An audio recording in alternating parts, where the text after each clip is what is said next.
Hello and welcome back to study with Saurabh YouTube channel. आज के इस वीडियो में हम बीपीएससी एईडीओ के लिए जो हमारी सेट प्रैक्टिस चल रही है जीके जीएस की, उसका ये सेट नंबर 3 है और इसका पार्ट नंबर 3 है।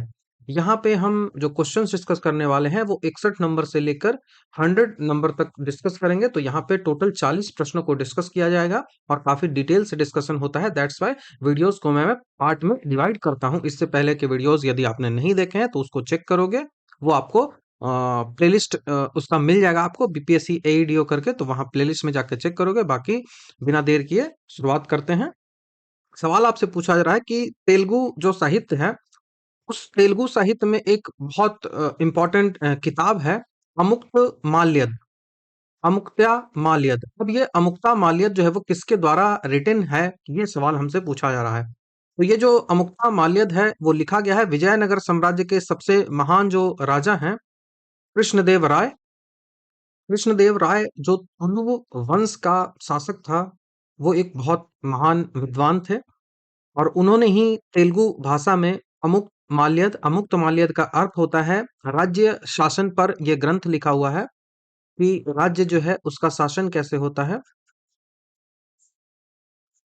राज्य शासन पर है, स्टेट का एडमिनिस्ट्रेशन हमको कैसे करना है उस पर लिखा गया है। और संस्कृत में इसको जामवती कल्याणम की रचना इसने की है।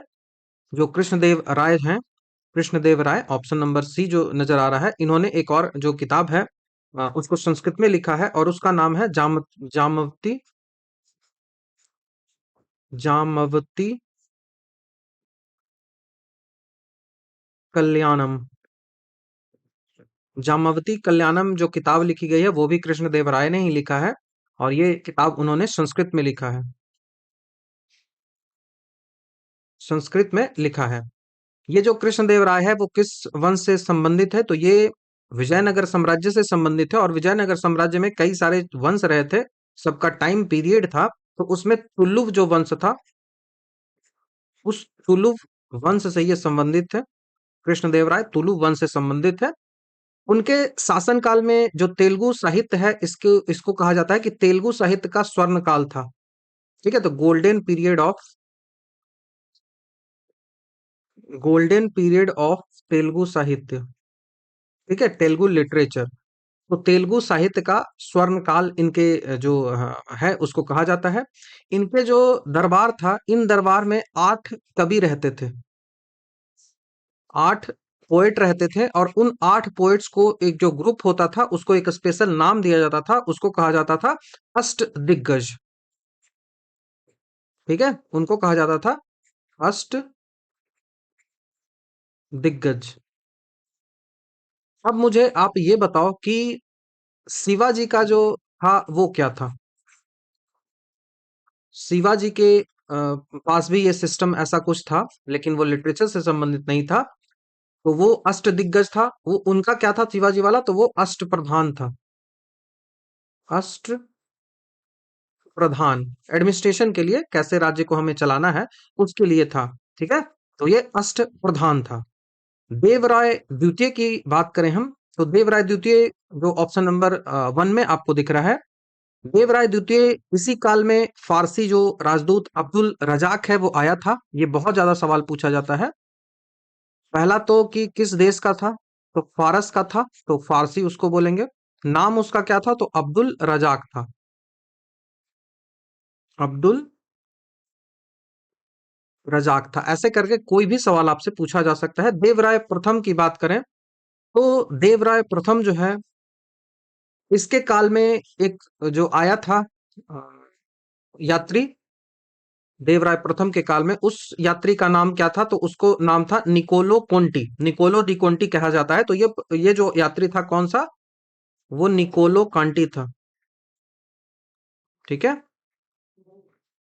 निकोलो दी कांटी या फिर निकोलो कोंटे, पढ़ लो। निकोलो कोंटे ये कहाँ का था, तो ये पुर्तगाल का था, ये पुर्तगाल का था, ये आपको ध्यान रखना होगा। सवाल ये भी पूछा जाता है कि कृष्णदेव राय को क्या कहा जाता था, तो कृष्णदेव राय जो है, कृष्णदेव राय उनको आंध्र भोज या फिर अभिनव भोज की भी उपाधि मिली हुई थी। क्या मिला हुआ था, आंध्र भोज या फिर आप उनको अभिनव भोज कह लो। अभिनव भोज। तो आंध्र भोज और अभिनव भोज दोनों इन्हीं का नाम था। ठीक है। तो आपको ये ध्यान रखना है, कृष्णदेव राय ने अमुक्त माल्यद लिखी है, तेलुगु भाषा में लिखी है, विजयनगर के तुलुव वंश से संबंधित है, और जामवती कल्याणम जो इनकी किताब है वो उन्होंने संस्कृत भाषा में लिखी है। तो नेक्स्ट सवाल की ओर बढ़ते हैं। दूसरा सवाल हमसे पूछा रहा है कि आधुनिक रसायन शास्त्र है उसका जनक कौन है, मॉडर्न केमिस्ट्री का। केमिस्ट्री का जनक आपसे नहीं पूछा जा रहा है, आपसे मॉडर्न केमिस्ट्री का जनक पूछा जा रहा है। तो वो लेवोजियर हो जाएंगे, वो लेवोजियर हो जाएंगे। ऑप्शन नंबर डी आपको ध्यान रखना होगा। एंटोनियो लेवोजियर है, उसको रसायन विज्ञान में सटीक विज्ञान के रूप में स्थापित उन्होंने किया था, स्टैब्लिश किया था। उन्होंने जो law of conservation of mass दिया था लेवोजियर ने, law of conservation of mass दिया था, द्रव्यमान संरक्षण का नियम जो दिया था, उन्होंने ही ऑक्सीजन और हाइड्रोजन का जो नामकरण है और किया था। ठीक है। तो ये आपको ध्यान रखना होगा। हाइड्रोजन और ऑक्सीजन का नामकरण भी, हाइड्रोजन एंड ऑक्सीजन जो है उनका नामकरण भी किसने किया था, तो लेबोजियर ने ही किया था। और जो फ्लोजिस्टन थ्योरी था, उस फ्लोजिस्टन थ्योरी को इन्होंने गलत किया था। डिटेल से नहीं जाना है। फ्लोजिस्टन थ्योरी, फ्लोजिस्टन थ्योरी को इन्होंने गलत साबित किया था कि हाँ ये ऐसा नहीं होता है। तो ये ध्यान आपको रखना है। बाकी रदरफोर्ड की बात करें तो रदरफोर्ड जो है परमाणु के जो नाभिक होता है, न्यूक्लियस होता है, उसके बारे में रदरफोर्ड ने बताया था। इसको हम कभी और डिस्कस करेंगे। इससे एसआई में एक क्वेश्चन भी आया था, वो गोल्ड फॉइल वाला जो एक्सपेरिमेंट इन्होंने किया था ना, उससे सवाल था। सवाल ये था, उसमें बोल रहा था कि कौन सा गलत है, तो गलत स्टेटमेंट क्या था ना, ये अगर ये एटम है तो इसके अंदर जो पार्ट होता है उसमें न्यूक्लियस होता है, और इस न्यूक्लियस में जो प्रोटॉन और न्यूट्रॉन होते हैं, और इसका पूरा पार्ट जो है ना वो ऑलमोस्ट डेंस होता है, भरा हुआ रहता है, और बाहर का पार्ट होता है उसमें इलेक्ट्रॉन जो है वो फ्रीली मूव करते रहते हैं। ठीक है। इलेक्ट्रॉन फ्रीली मूव करते रहते हैं। अब यही पूछा गया था ना कि न्यूक्लियस जो है वो पूरी तरीके से खाली होता है, न्यूक्लियस खाली नहीं होता, एटम खाली होता है, और न्यूक्लियस तो टोटल तरीके से भरा हुआ होता है। ठीक है। तो ये ध्यान आपको रखना है, इंपॉर्टेंट है। रदरफोर्ड वाला एक्सपेरिमेंट, आइंस्टाइन जो दिया हुआ है इनका ई बराबर एम सी स्क्वायर, सापेक्षता का सिद्धांत आपको पता है, थ्योरी ऑफ रिलेटिविटी आपको पता है, ये दिया गया था। लेबोजियर ने ही तत्वों को पहली बार, जो आधुनिक सूची है ना वो भी लेबोजियर ने ही बनाया था। तो ये आपको ध्यान रखना होगा। तो आधुनिक रसायन का जनक लेबोजियर हो जाएंगे। नेक्स्ट सवाल की ओर बढ़ते हैं। ठीक है। बाकी सीवी रमन को आप जानते हो, रमन इफेक्ट के लिए 1931 में इनको नोबेल प्राइज मिला था, रमन इफेक्ट फिजिक्स में। आप मुझे बताओ कि इनको जो है वो भारत रत्न कब मिला है, भारत रत्न इनको कब मिला है। भारत रत्न जो है वो सिविलियन अवार्ड में 7 नंबर का पोजीशन पे आता है, और एक ह्यूमन, नॉर्मल ह्यूमन बीइंग जो होता है वो 27 नंबर का जो हायरार्की होता है उसमें आता है। जैसे हायरार्की में सबसे पहले राष्ट्रपति आता है ना, उसी तरह से 7A पर भारत रत्न वाले आते हैं, और 27 नंबर पर नॉर्मल जो हम लोग हैं वो आ जाते हैं, जो किसी भी पोस्ट पे ना हो, एक नॉर्मल एक नागरिक, तो वो 27वें नंबर पे आएगा। नेक्स्ट सवाल की ओर बढ़ते हैं। दिल्ली सल्तनत के सभी सुल्तानों में सर्वाधिक समय तक शासन निम्नलिखित में से किसने किया था। बहुत अच्छा सवाल है, ऐसे सवाल बीपीएससी में अभी 71 में भी पूछा गया था। तो लॉन्गेस्ट टाइम तक दिल्ली सल्तनत में जो सुल्तान था वो कौन रहा था, वो सबसे लॉन्गेस्ट टाइम पीरियड तक जो दिल्ली सल्तनत में रहा था वो बहलोल लोदी था, बहलोल लोदी था। ऑप्शन नंबर ए आपको ध्यान रखना होगा। लोदी वंश का जो संस्थापक बहलोल लोदी था, वो 38 वर्षों तक इसने शासन किया था, 38 ईयर्स तक। ये ऐसा समय था ना कि रातों रात राजा जो है वो बदल जा, सुल्तान जो है वो बदल जाता था। इसकी हत्या उसने कर दी और खुद को सुल्तान घोषित कर दिया। तो ज्यादा दिनों तक शासन किसी का चलता नहीं था, लेकिन बहलोल लोदी ने 38 वर्षों तक जो है वो शासन किया था, जो कि दिल्ली सल्तनत के किसी भी सुल्तान द्वारा किया गया सबसे लंबा जो है वो कार्यकाल रहा है। यदि हम बात करें फिरोज शाह तुगलक की, जो कि यहाँ पे है, फिरोज शाह तुगलक ने 37 ईयर तक किया था, 37 ईयर तक किया था। मोहम्मद बिन तुगलक की बात करें तो मोहम्मद बिन तुगलक का कार्यकाल जो है वो 26 ईयर्स तक चला था, 26 ईयर्स तक चला था। तो ये आपको ध्यान रखना है, बहुत इंपॉर्टेंट सवाल है। बहलोल लोदी ने बहलोली सिक्का चलवाया था, और अकबर के समय तक ये सिक्का जो है वो चलता रहा था। जो वस्तु इधर से उधर की जाती है, विनिमय जब की जाती है, तो उसमें भी ये यूज किया जाता था। तो ये भी आपको ध्यान रखना है। दिल्ली सल्तनत है, यहाँ से क्या क्या सवाल आपसे आ सकता है। तो सबसे पहला सवाल आपसे आएगा कि सबसे लंबा कार्यकाल जो है वो किसका रहा था। देखो, दिल्ली सल्तनत जो रहा है उसका 1206 से लेकर, दिल्ली सल्तनत 1206 से लेकर जब तक 1526 में बाबर ने पानीपत का युद्ध नहीं लड़ा था, तब तक दिल्ली सल्तनत चला था। तो इसका कार्यकाल जो है वो 320 ईयर्स का रहा है। 320 ईयर्स का इनका कार्यकाल रहा है।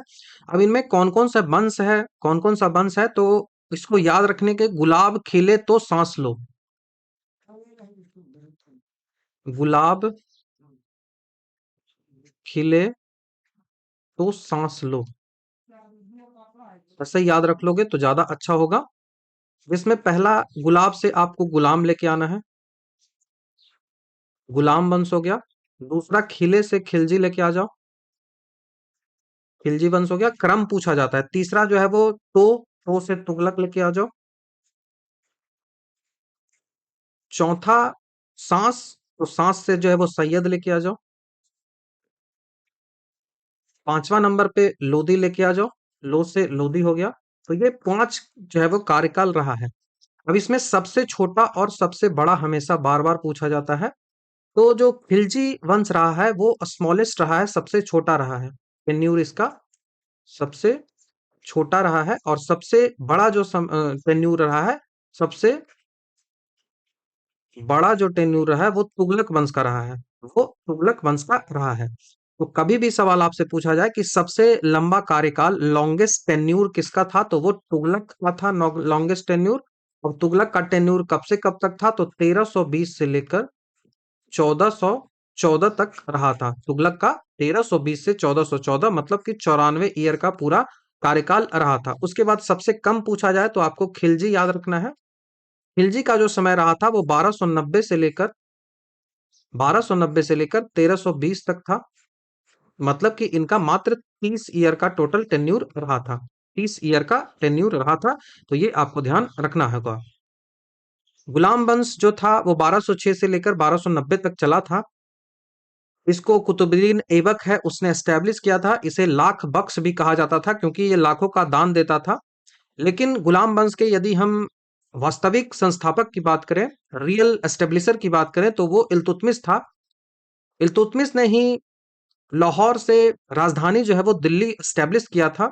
और तुनकाने चहलगानी, जिसे चालीसी दल कहा जाता है, उसका भी गठन इल्तुतमिश ने ही किया था। गुलाम वंश में पहली महिला जो शासिका रही है वो रजिया सुल्तान थी, जो कि इल्तुतमिश की बेटी ही थी।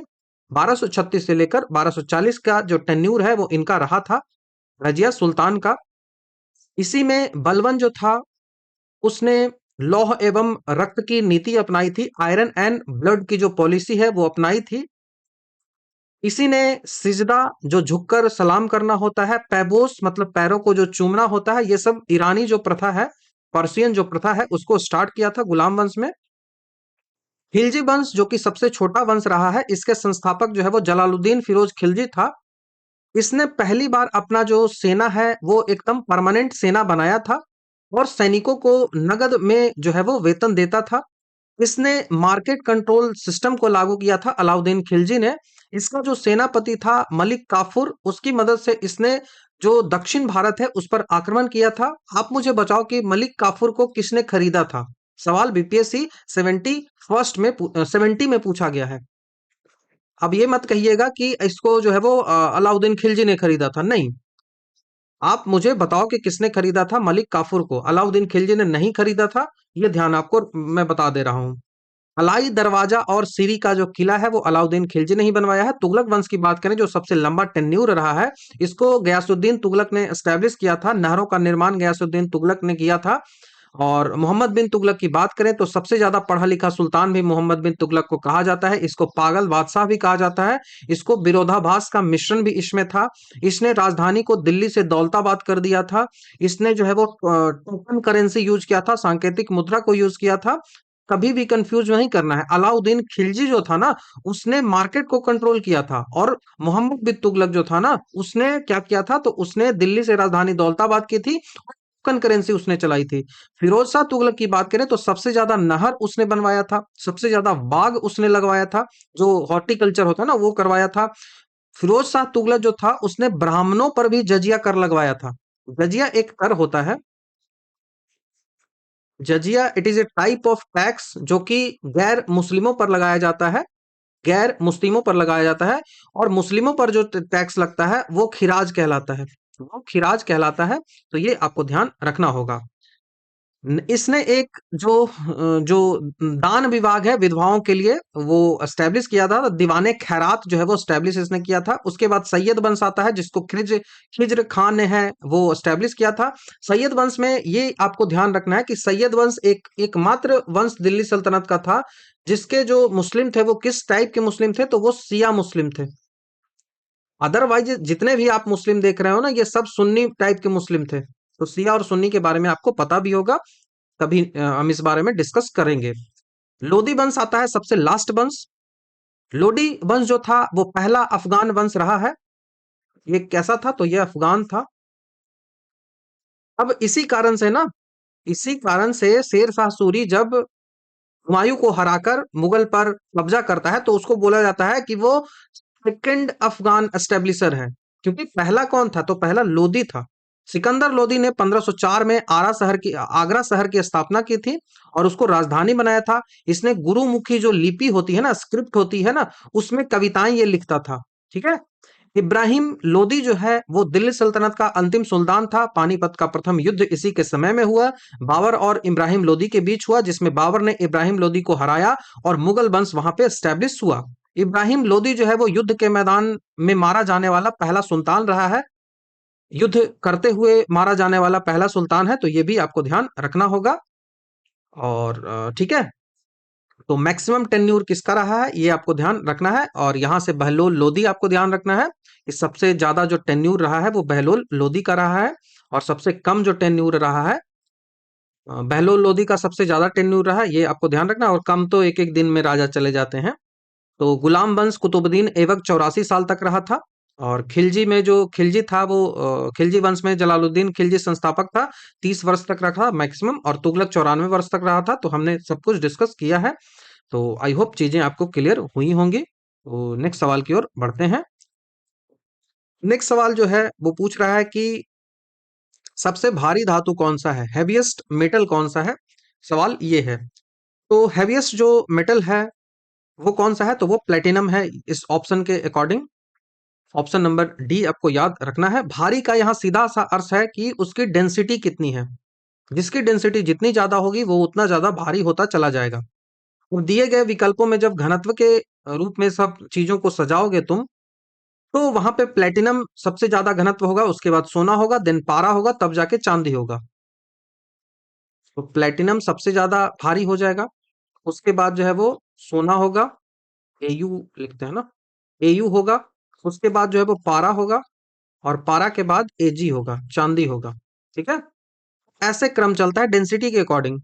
वैसे हम बात करेंगे कि प्रकृति में सबसे भारी धातु कौन सा है, तो वो ऑस्मियम हो जाएगा। और ऑस्मियम आपके पास है ही नहीं आंसर, वो ऑस्मियम हो जाएगा। लेकिन विकल्प में ऑस्मियम है नहीं, इसके साथ इसीलिए आप प्लेटिनम के साथ जाओगे। प्लेटिनम जो होता है उसको व्हाइट गोल्ड भी कहा जाता है, व्हाइट गोल्ड भी कहा जाता है प्लेटिनम को। तो ये आपको ध्यान रखना होगा, व्हाइट गोल्ड। नेक्स्ट सवाल की ओर बढ़ते हैं। निम्नलिखित में से कौन सा पदार्थ जो है वो केंद्रक में सर्वाधिक मात्रा में पाया जाता है। अब केंद्रक मैक्सिमम क्वांटिटी में न्यूक्लियस में पाया जाता है। न्यूक्लियस कहाँ होता है, न्यूक्लियस जो होता है वो सेल में होता है। न्यूक्लियस जो होता है वो सेल में होता है। ये कोई सेल है तो इसके अंदर जो है वो न्यूक्लियस होता है, और इस न्यूक्लियस में फ्लूइड्स होते हैं। और उस जो फ्लूइड्स है उसको क्या बोलते हैं, आप मुझे बताओ। अब यहाँ पे सेल ऑर्गेनल्स है, डिफरेंट डिफरेंट टाइप के सेल ऑर्गेनल्स है, इसमें भी एक फ्लूइड होता है। उस फ्लूइड को क्या बोलते हैं, ये मुझे आप बताओ। अब इन दोनों फ्लूइड्स को जब जोड़ देते हैं तब उस फ्लूइड को हम कहते हैं कि वो प्रोटोप्लाज्म है। प्रोटोप्लाज्म है। तो इसको क्या बोलते हैं, तो इसको बोलते हैं न्यूक्लियोप्लाज्म, इसको बोलते हैं साइटोप्लाज्म। और न्यूक्लियोप्लाज्म और साइटोप्लाज्म जब मिलता है तब जाके उसको प्रोटोप्लाज्म कहा जाता है। प्रोटोप्लाज्म कहा जाता है। हमसे सवाल पूछा जा रहा है कि सेल का जो न्यूक्लियस होता है, सेल का जो केंद्रक होता है, उसमें सबसे ज्यादा क्या पाया जाता है? सेल का जो केंद्रक होता है, कोशिका का जो केंद्रक होता है, उसमें लगभग 70 टू 80% जो है वो प्रोटीन पाया जाता है। 70 टू 80% जो न्यूक्लियस होता है उसमें क्या पाया जाता है? तो न्यूक्लियस में 70 टू 80% जो है वो क्या होता है? तो यहाँ पे 70 टू 80% प्रोटीन होता है। प्रोटीन होता है, प्रोटीन में भी खास करके हिस्टोन और एंजाइम के रूप में होता है। हिस्टोन प्रोटीन के रूप में होता है। हिस्टोन प्रोटीन हो या फिर एंजाइम्स हो, एंजाइम्स हो, उन सब के फॉर्म में ये होता है। यहाँ पे लगभग आपको 10% के आसपास डीएनए मिलता है। डीएनए जो जेनेटिक मटेरियल है वो न्यूक्लियस में ही तो होता है ना। न्यूक्लियस के अलावा अगर कहीं होता है तो वो माइटोकॉन्ड्रिया में होता है। माइटोकॉन्ड्रिया में जो जेनेटिक मटेरियल है वो होता है, तो डीएनए आपको ध्यान रखना है। ठीक है, 10% डीएनए होता है, 5% जो है वो आरएनए होता है। आरएनए होता है। तो डीएनए जो होता है वो अनुवांशिक पदार्थ होता है, पर मात्रा जो इसकी होती है वो प्रोटीन से कम ही होती है। तो प्रोटीन सबसे ज्यादा होता है न्यूक्लियस में और हिस्टोन के रूप में होता है। रॉबर्ट ब्राउन है, उसने 1831 में सबसे पहली बार जो न्यूक्लियस है उसको खोजा था। रॉबर्ट ब्राउन ने खोजा था। आपसे अभी एसआई में भी क्वेश्चन पूछा गया था, सही को किसने खोजा था? बहुत आसान सा सवाल था। तो आई होप चीजें क्लियर हुई होगी। नेक्स्ट सवाल की ओर बढ़ते हैं। तो यहां से क्या हो जाएगा? तो यहां से प्रोटीन हमारा आंसर बनेगा। प्रोटीन हमारा आंसर बनेगा। बाकी डीएनए के बारे में आपको पता है। कार्बोहाइड्रेट जो है वो न्यूट्रिएंट्स होता है, जो हमारा एनर्जी का सोर्स होता है। 1 किलोग्राम आप कार्बोहाइड्रेट खाते हो, 1 ग्राम यदि आप कार्बोहाइड्रेट खाते हो तो आपको 4 किलो कैलोरी जो एनर्जी है वो मिलती है। और लिपिड्स तो है वो फैट की तरह स्टोर होता है, तो फास्फोलिपिड फैट्स है, वो लिपिड होता है फैट। तो ये ध्यान आपको रखना है। नेक्स्ट सवाल की ओर बढ़ते हैं। बैकालाइट जो है वो निम्न में से किसके संघनन से बनता है? इसका कंडेंसेशन होता है, तो बैकेलाइट जो है वो उसका फॉर्मेशन होता है बैकेलाइट। अब देखो, बैकेलाइट है एक थर्मोसेटिंग प्लास्टिक होता है। थर्मोसेटिंग प्लास्टिक कैसा है? थर्मोसेटिंग प्लास्टिक है, और ये जो है ना वो बहुलक है, पॉलीमर है। क्या है? तो ये बहुलक है, पॉलीमर है। और यह जो होता है वो फिनॉल और फॉर्मेल्डिहाइड के बीच जो एसिड या बेस के कैटलिस्ट की उपस्थिति में कंडेंसेशन होता है, तब जाके ये बनता है। किसके किसके? तो फॉर्मेल्डिहाइड एंड फिनॉल। तो फिनॉल, फिनॉल एंड फॉर्मेल्डिहाइड, तो ऑप्शन नंबर डी यहां से बनेगा। तो फिनॉल एंड फॉर्मेल्डिहाइड के बीच में जब कैटलिस्ट की प्रेजेंस में कंडेंसेशन होगा, तब जाके बैकालाइट का फॉर्मेशन होगा। और बैकेलाइट क्या है? वो थर्मोप्लास्टिक है, थर्मोसेटिंग प्लास्टिक है। इसका उपयोग आप बिजली के स्विच में, बर्तनों के जो हत्थे होते हैं उसको बनाने में, क्यों? क्योंकि ये हीट को और जो इलेक्ट्रिसिटी होता है इसका ये बैड कंडक्टर होता है, इस कारण से हमको यूज किया जाता है इसको। तो बैकालाइट में फिनॉल और फॉर्मेल्डिहाइड आपको ध्यान रखना है, रट जाना है, और कोई सॉल्यूशन है नहीं। नेक्स्ट सवाल है कि प्रकाश संश्लेषण की प्रकाशिक अभिक्रिया जो होता है वो क्लोरोप्लास्ट में कहाँ पे होती है? प्रकाश संश्लेषण जो होता है वो क्लोरोप्लास्ट में होती है, लेकिन क्लोरोप्लास्ट में कहाँ? तो क्लोरोप्लास्ट जो होता है उस क्लोरोप्लास्ट में क्लोरोफिल पाया जाता है, और उस क्लोरोफिल में ग्रेना नाम का एक पार्ट होता है। ग्रेना और स्टोमा दो पार्टें होती हैं। तो ग्रेना जो होता है वो वहां पे फोटोसिंथेसिस का जो लाइट रिएक्शन है वो होता है, और स्ट्रोमा जो होता है वहां पे डार्क रिएक्शन होता है। डार्क रिएक्शन है वो होता है, तो आपको ये ध्यान रखना होगा। लाइट रिएक्शन जो प्रकाश संश्लेषण दो पार्टों में डिवाइड होता है, तो प्रकाश संश्लेषण संश्लेषण की जो प्रकाशीय अभिक्रिया होती है, लाइट रिएक्शन होता है, वो क्लोरोप्लास्ट का जो ग्रेना होता है ना, आप इस तरह से देखोगे। आप नहीं पढ़े हो तो आप पढ़ोगे आगे, मैंने तो कई बार बताया है। ऐसे ऐसे करके होता है, तो इसको थैलोक्वाइट्स कहा जाता है। थैलोक्वाइट्स इसको कहा जाता है, और इसी थैलोक्वाइट्स में जो है वो ग्रेना होता है। इसी थैलोक्वाइट्स में ग्रेना जो है वो होता है, और यहीं पे जो सन होता है ना, सन की जो एनर्जी होता है वो एज ए एनर्जी के रूप में सन को यूज किया जाता है, और उससे जो है वो एटीपी, एटीपी और एनएडीपीएच, एटीपी और एनएडीपीएच के फॉर्म में एनर्जी बनती है। तो एनर्जी के सोर्स के रूप में प्लांट्स जो है वो क्या यूज करते हैं? तो वो यूज करते हैं सन को, सनलाइट को। यहां देखो एसआई में पूछा गया था सवाल, उसमें मिनरल्स दे दिया था। स्टेटमेंट वाइज क्वेश्चन था कि मिनरल्स जो है ना वो एनर्जी सोर्स के रूप में फोटोसिंथेसिस में यूज होते हैं। तो नहीं, ये गलत हो जाएगा। मिनरल्स नहीं होता है, वो सनलाइट होता है, वो सनलाइट होता है। वही डार्क रिएक्शन जो होता है वो स्ट्रोमा में होता है, और यहीं पे ग्लूकोज का जो है वो फॉर्मेशन होता है। हमारा जो क्लोरोप्लास्ट में जो क्लोरोफिल होता है, उस क्लोरोफिल में एक एलिमेंट होता है बीच में, और उस एलिमेंट को हम मैग्नीशियम कहा जाता है। तो मैग्नीशियम क्लोरोप्लास्ट के एकदम क्लोरोफिल जो होता है उसके एकदम सेंटर में होता है, उसके एकदम सेंटर में होता है। ये ध्यान आपको रखना है। नेक्स्ट सवाल की ओर हम बढ़ते हैं। नेक्स्ट सवाल है कि टेफ्लॉन जो है वो निम्नलिखित में से किसका बहुलक है? Teflon is polymer of, Teflon जो है वो किसका पॉलीमर है? सवाल यही आपसे पूछा जाता है। देखो, टेफ्लॉन का रासायनिक नाम जो क्या होता है, टेफ्लॉन का रासायनिक नाम होता है PTFE। PTFE, मैं लिख देता हूं इसका फुल फॉर्म भी, पॉलीटेट्राफ्लोरोएथिलीन। पॉलीटेट्राफ्लोरोएथिलीन। तो पॉलीटेट्राफ्लोरोएथिलीन जो है वो क्या है? वो है टेफ्लॉन। ठीक है, टेफ्लॉन वो है। और टेफ्लॉन जो है वो किससे बना होता है? तो टेट्राफ्लोरोएथिलीन से बना होता है।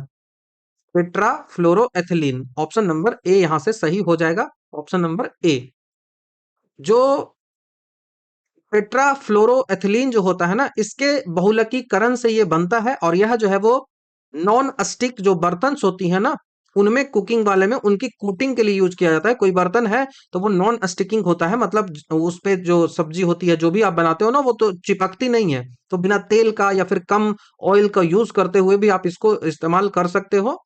तो वो वही टेफ्लॉन होता है। तो ये किससे होता है? तो टेट्राफ्लोरोएथिलीन। टेट्राफ्लोरोएथिलीन फॉर्मूले की बात करें, पॉलीटेट्राफ्लोरोएथिलीन ऐसे पूरा रासायनिक नाम होता है, वो होता है F2C डबल बॉन्ड CF2, ऐसे होता है। तो ये पॉलीमर है, ये भी आपको ध्यान रखना है।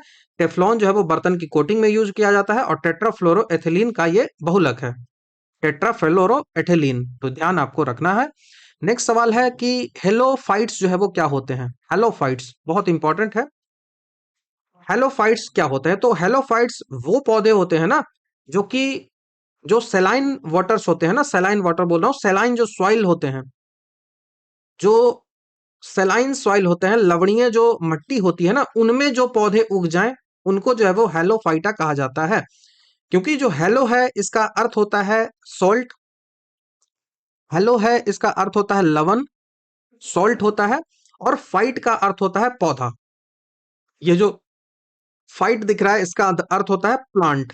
तो वो पौधे जो खारे पानी या फिर नमकीन मिट्टी, जैसे कि मैंग्रोव हो गया, सुंदरी हो गया, इन सब में जीवित रहने के लिए अनुकूल होते हैं, उनको ही हेलोफाइटा कहा जाता है। ठीक है, हेलोफाइटा उनको बोलते हैं। उसके बाद आप देख रहे हो यहाँ पे कि वे पौधे जो शुष्क, जो प्लांट जो ग्रो करते हैं ड्राई हैबिटेट में, उनको जेरोफाइट कहते हैं। उनको जो है वो जेरोफाइट कहा जाता है। जेरोफाइट जो होते हैं वो राजस्थान वाले पौधे वहां पे मिलते हैं। जेरोफाइट में क्या होता है ना, कि जेरोफाइट में कांटे जो है ना, पत्तियां जो है वो कांटे में बदल जाती है, पत्तियां जो है वो कांटे में बदल जाती है, और टहनी जो है, टहनी जो इसकी जो स्टीम्स होती हैं, स्टीम्स जो है वो पत्ते में बदल जाते हैं। स्टीम जो है वो पत्ते में बदल जाते हैं। इस बारे में मैंने काफी डिटेल से इसमें डिस्कस भी किया है। इनकी जड़ें जो होती है वो काफी लंबी होती है, इनकी जड़ें जो होती है वो काफी लंबी होती है। यह भी सवाल जेरोफाइटा के बारे में पूछा गया है। उसके बाद मेसोफाइटा कहाँ उगता है? तो ना तो शुष्क और ना ही नम जहां हो, वहां पे मेसोफाइटा उगता है। तो ऑप्शन नंबर जो सी होगा ना, वो मेसोफाइटा वाला होगा। तो हमारा तो ऑप्शन नंबर डी है। तो मेसोफाइटा आपको याद रखना होगा। नेक्स्ट सवाल की ओर बढ़ते हैं। नेक्स्ट सवाल है कि भारत में जो राज्यसभा है उसके सदस्यों का निर्वाचन की व्यवस्था जो है वो निम्नलिखित में से किस देश से ली गई है? सवाल को ध्यान से देखना है। राज्यसभा में इलेक्शन होता है, तो उस इलेक्शन में हम जो मेंबर्स होते हैं उनको इलेक्ट करते हैं, उनको इलेक्शन होता है, ना कि उनको अपॉइंट करते हैं। तो वो इलेक्शन का प्रोसेस हमने कहां से लिया है? तो वो साउथ अफ्रीका से लिया है। बिहार एसआई के मेंस में आई थिंक पूछा गया था ये सवाल। तो भारतीय संविधान में राज्यसभा के सदस्यों का निर्वाचन और संविधान संशोधन की जो प्रक्रिया है, ये दोनों जो है वो साउथ अफ्रीका से ही ली गई है। ठीक है, साउथ अफ्रीका से ही लिया गया है। ध्यान देखो क्या रखना है, ट्रैप कहां पे आपको मिलेगा? ट्रैप आपको मिलेगा इस आयरलैंड से। क्योंकि आयरलैंड जो देश है ना, यहाँ पे राज्यसभा में आप 12 सदस्यों को अपॉइंट करते हो, नॉमिनेट करते हो। तो 12 मेंबर्स को जो नॉमिनेट किया जाता है ना, वो प्रोसेस आयरलैंड से लिया गया है, लेकिन जो इलेक्शन वाला प्रोसेस है वो साउथ अफ्रीका से लिया गया है। दैट्स वाई लोग कंफ्यूज करके ना इसको गलत किए थे उस एग्जामिनेशन में। ठीक है, तो ये आपको ध्यान रखना होगा। बाकी यूएसए से मौलिक अधिकारों को लिया गया है, न्यायपालिका की स्वतंत्रता है उसको लिया गया है, इम्पीचमेंट है उसको लिया गया है। ठीक है। राज्यसभा एक अस्थाई सदन होता है, एक परमानेंट जो है वो हाउस है राज्यसभा। इसके सदस्यों का जो कार्यकाल होता है वो 6 वर्षों के लिए चुने जाते हैं। ठीक है, 6 वर्षों के लिए चुने जाते हैं। नेक्स्ट सवाल की ओर बढ़ते हैं। नेक्स्ट सवाल हमसे पूछा जा रहा है कि निम्नलिखित में से कौन सा जो टेस्ट है वो एड्स के लिए किया जाता है? Acquired immuno deficiency syndrome. Acquired immuno deficiency syndrome होता है, एड्स की जांच होती है। तो इसमें कौन कौन सा जो है वो यूज किया जाता है? तो पहला तो एलिसा टेस्ट हो गया। एलिसा टेस्ट है वो तो किया ही जाता है। सबसे पहला तो 4 जिसमें है उसको रखना होगा। तो ये खत्म, ये खत्म, 4 तो होगा ही। एलिसा आपको अब पता है कि एलिसा टेस्ट होता ही है। तो यह एक स्क्रीनिंग टेस्ट है। इसका पूरा नाम जो क्या है, एलिसा टेस्ट का पूरा नाम क्या है, कभी भी पूछ लिया जाए तो ये जो है वो इसका पूरा नाम होता है enzyme linked immunosorbent. Enzyme linked immunosorbent इसका पूरा नाम होता है। एंजाइम लिंक्ड इम्यूनोजॉर्बेंट, इम्यूनोजॉर्बेंटेंसी। ठीक है, यह जो है वो रक्त में एचआईवी का एंटीबॉडी है ना। अब आपको एचआईवी हो गया है, एचआईवी। एचआईवी क्या है? ये वायरस है, ह्यूमन इम्यून जो वायरस है। अब इस वायरस के जैसे ही हमारे बॉडी में जाएगा, तो उस बॉडी में जैसे ही इंटर करेगा हमारे बॉडी में, तो ये क्या किस रूप में काम करेगा? ये एक एंटीजन के रूप में काम करेगा। अब इस एंटीजन जो आया हमारे बॉडी में, इसके अगेंस्ट हमारा बॉडी खुद ही क्या करेगा? हमारा बॉडी इसके अगेंस्ट जो है वो एंटीबॉडी का फॉर्मेशन करेगा, एंटीबॉडी का फॉर्मेशन करेगा। और इस एलिसा टेस्ट में क्या होता है, इसी एंटीबॉडी की जांच की जाती है कि क्या एंटीबॉडी है। यदि एंटीबॉडी है तो संभावना है कि एड्स हो गया है। अब उसको बाद में एक और टेस्ट करके कंफर्मेशन किया जाता है। ठीक है, तो ये पहला आपको ध्यान हो गया, एलिसा तो होगा ही। उसके बाद दूसरा जो टेस्ट है पीसीआर की बात करते हैं। पीसीआर, पीसीआर जो टेस्ट है इसको पॉलीमर्स चेन रिएक्शन टेस्ट भी कहते हैं। और यह एचआईवी के जो आरएनए को सीधे पहचानने के लिए, आरएनए को रिकॉग्नाइज करने के लिए होता है। और यह संक्रमण के शुरुआती दिनों में ही पता लग सकता है। तो पीसीआर टेस्ट, पीसीआर जो टेस्ट होता है उसको बोलते हैं polymers chain reaction test. Polymer chain reaction test जो कि आरएनए को सीधे रूप से पहचानता है कि उसका आरएनए क्या है। बाकी कैंसर जो क्या करता है ना, कैंसर का मतलब एचआईवी का, एड्स जो है वो क्या करता है, कैंसर नहीं, एड्स जो है वो क्या करता है ना, हमारा जो टी लिम्फोसाइट होता है ना, टी लिम्फोसाइट होता है उसको अफेक्ट करता है। डब्ल्यूबीसी के अंदर ये टी लिम्फोसाइट होता है और ये से हमारा इम्यून सिस्टम है वो खराब हो जाता है। ठीक है, इम्यून सिस्टम जो है वो हमारा खराब हो जाता है। उसके बाद CD4 की बात करते हैं। CD4, CD4 क्या है? तो CD4 है वो कोई निदान वाला टेस्ट नहीं है, बल्कि ये शरीर में जो टी हार्पर सेल की संख्या है उसको नापता है। एड्स में के मरीजों में यह जो संख्या है वो बहुत ज्यादा गिर जाती है, जिससे इम्यून सिस्टम जो है वो कमजोर हो जाता है, जिससे इम्यून सिस्टम जो है वो कमजोर हो जाता है। तो ये आपको ध्यान रखना होगा। तो जो CD4 है वो तो करेगा ही। CD4 क्या कर रहा है? CD4 कर रहा है कि CD4 कोई स्पेशली टेस्ट नहीं होता इस इसी चीज को फोकस करने के लिए, लेकिन इसको ये पता करता है कैसे? तो टी हेल्पर सेल जो होता है, टी हेल्पर सेल जो होता है उसको मापता है। अब ये टी हेल्पर सेल क्या करता है ना, कि टी हेल्पर सेल हमारा इम्यून सिस्टम है, उस इम्यून सिस्टम को ही ये कमजोर कर देगा। तो एड्स के मरीजों में ये संख्या बहुत ज्यादा कम रहती है। अब उससे पता चल जाता है कि इम्यून सिस्टम जो है वो कमजोर हो चुका है, मतलब इसको एड्स तो होगा ही। तो इससे पता करते हैं। तो ये आपको ध्यान रखना है। तो 1, 3 एंड 4, 1, 3 एंड 4 तो हो ही गया। 1 हो गया, 3 हो गया, 4 हो गया। तो 1, 3, 4 आपको ध्यान रखना है। बाकी कई सारे में रीपा भी यूज होता है, आरआईपीए भी टेस्ट यूज होता है, रेडियो इम्यूनो परसिपिटेशन एसए, यह भी पुष्टिकरण का परीक्षण है, लेकिन यह जो है वो ना बस कम प्रचलन में है। वेस्टर्न ब्लॉट अधिक उपयोग किया जाता है, तो ये आपको ध्यान रखना है, ये उतना ज्यादा नहीं होता है। यदि विकल्प में वेस्टर्न ब्लॉट होता तो वह सबसे सटीक जो होता। वेस्टर्न ब्लॉट कंफर्मेटरी का टेस्ट होता है, उसको बोलते हैं वेस्टर्न ब्लॉट। हमने इस बारे में बताया था जब बिहार एसआई का क्वेश्चन डिस्कस कर रहा था, तो वेस्टर्न ब्लॉट, वेस्टर्न ब्लॉट, इन सब से तो चीजें पता की जाती हैं, लेकिन कंफर्मेशन जो होता है ना वो वेस्टर्न ब्लॉट से ही होता है। कंफर्मेशन जो होता है वो वेस्टर्न ब्लॉट से ही होता है, ध्यान आपको रखना है। यहाँ पे एक बात और ध्यान रखनी है कि एचआईवी जो होता है ना, एचआईवी जो होता है, ह्यूमन इम्यूनो जो वायरस होता है, वो वायरस कैसा है, तो यह एक रेट्रो वायरस है। ठीक है, रेट्रो वायरस है। ठीक है, कैसा वायरस है, रेट्रो वायरस है।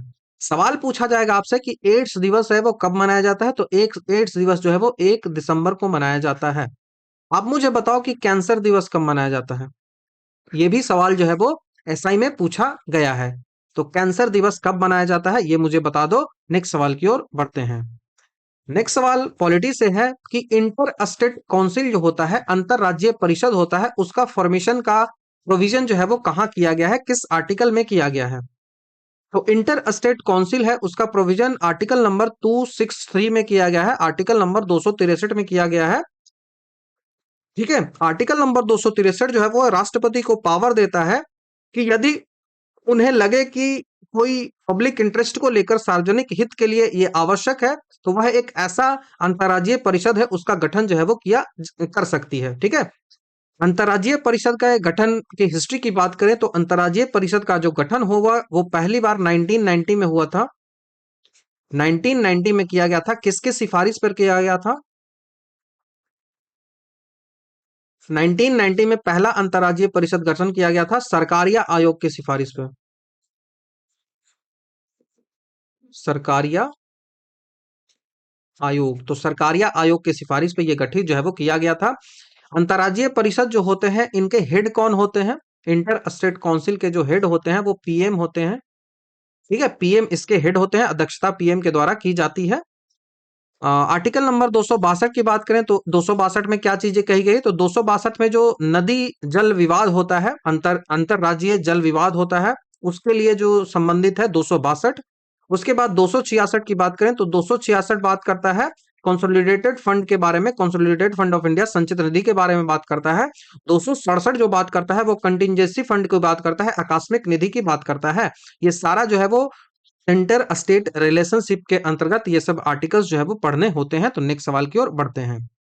नेक्स्ट सवाल है कि निम्न में से कौन सा रुधिर वर्ग में, रुधिर प्लाज्मा में कोई भी एंटीबॉडी नहीं होता है। ठीक है, कोई भी एंटीबॉडी नहीं होता है, तो देखो एंटीबॉडी कोई भी नहीं है इसकी बात बोल रहा है, तो इसमें कोई भी एंटीबॉडी होता ही नहीं है। इस कारण से एबी जो है ना वो किसी से भी ब्लड ले लेता है, एबी माइनस खास करके किसी से भी ब्लड ले सकता है, तो ए बी हमारा यहाँ से आंसर हो जाएगा। ठीक है, ब्लड ग्रुप का निर्धारण जो है वो आरबीसी पर मौजूद जो एंटीजन होता है उसी से किया जाता है। प्लाज्मा में इस पर इसके विपरीत जो है वो एंटीबॉडी होता है। तो देखो एंटीबॉडी जो है वो कहाँ, देखो दो चीज मैंने बताया ना, एंटीबॉडी और एंटीजन। तो ये एंटीबॉडी जो है वो एंटीजन के विरोध में, एंटीजन के विरोध, एंटीजन जैसे ही बॉडी में आता है तो उसके विरोध में, उसके अगेंस्ट जो है वो एंटीबॉडी का फॉर्मेशन होता है। अब ये जो एंटीजन है वो कहाँ होता है, तो एंटीजन जो होता है ना वो आरबीसी पे होता है, आरबीसी पर होता है। अब वही एंटीबॉडी जो होता है ना प्लाज्मा में इसके विपरीत जो है वो एंटीबॉडी का फॉर्मेशन होता है। तो एंटीबॉडी कहाँ होगा, वो प्लाज्मा में होगा, प्लाज्मा में एंटीबॉडी का फॉर्मेशन होगा।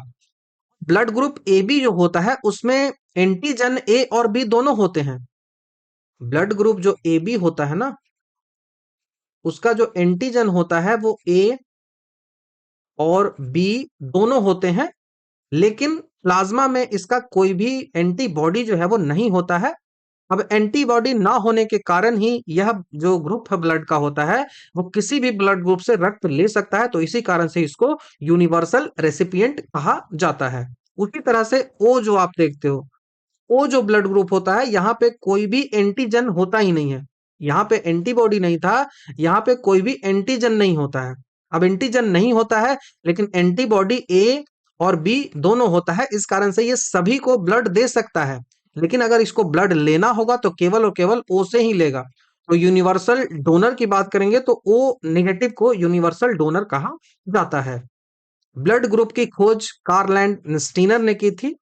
ब्लड ग्रुप जो था, वो चार पार्टों में कार्ल एंडरसिनर ने ए बी ओ ग्रुप जो है वो ए बी ओ ग्रुप इसको कहा जाता है।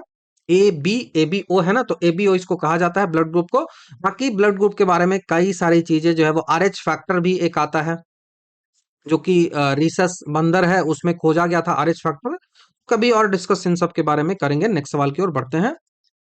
नेक्स्ट सवाल है कि what is not necessary for presidential candidate. Presidents का कैंडिडेट है, राष्ट्रपति का चुनाव आपको लड़ना है, तो आपके लिए क्या जरूरी नहीं है।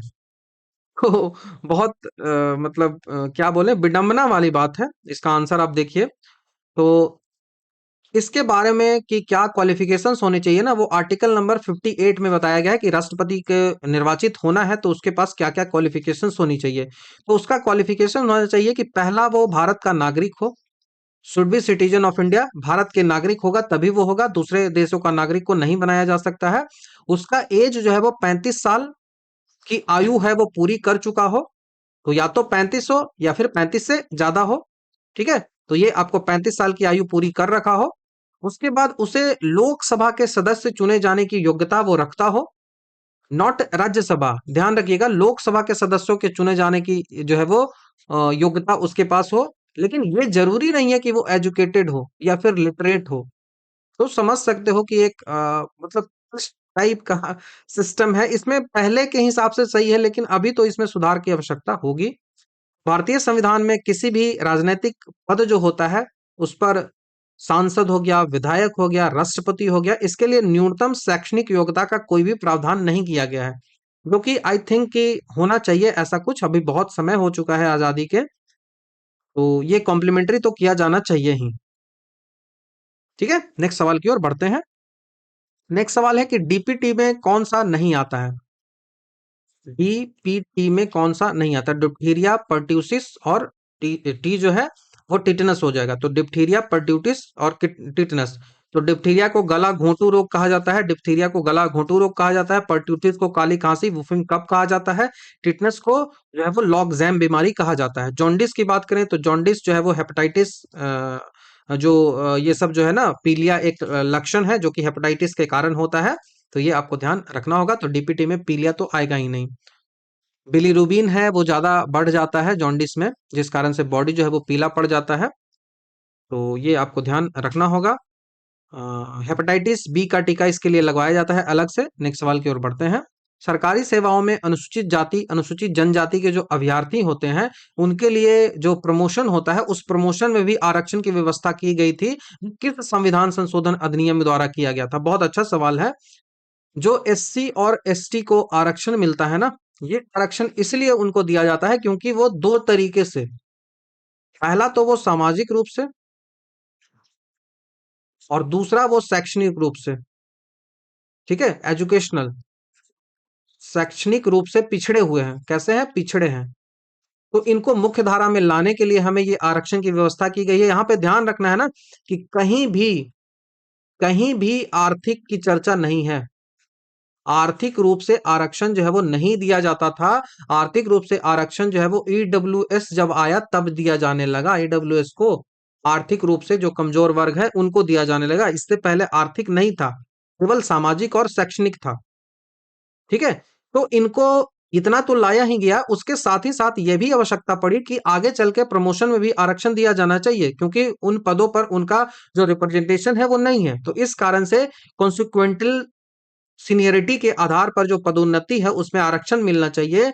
ये जो है वो 85वां संविधान संशोधन 2001 के द्वारा लाया गया।